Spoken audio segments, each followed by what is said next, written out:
Kutokana na jitihada hizo, halmashauri ya manispaa ya Morogoro imeanza kupata mapato kiasi cha shilingi milioni 26 na laki 352,000 kwa mwaka, ambapo awali yalikuwa hayakusanywi.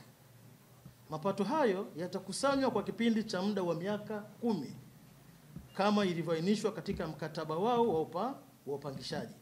Halmashauri ya manispaa itapata jumla ya kiasi cha shilingi milioni 263 laki 520,000 katika kipindi hicho cha miaka 10 ambacho nilichokieleza kwa mujibu wa mkataba ulioingiwa.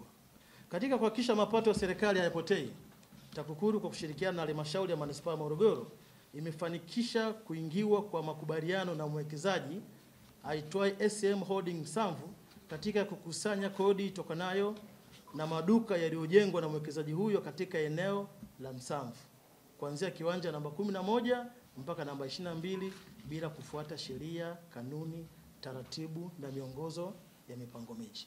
Tunafahamu kabisa kwamba ujenzi wowote ule unapaswa ufuate utaratibu, kwa maana ya vibali upeo vya ujenzi, ili tuweze kujua kwamba jengo gani linajengwa kwa ajili ya matumizi yepi. Sasa ule ujenzi holela usiofuata utaratibu kwa njia fulani unaweza kupelekea hata muonekano wa miji ikawa tofauti kutokana na yale makubaliano ambavyo wataalamu wetu walivyotusaidia kwamba mahali gani kikae kitu gani.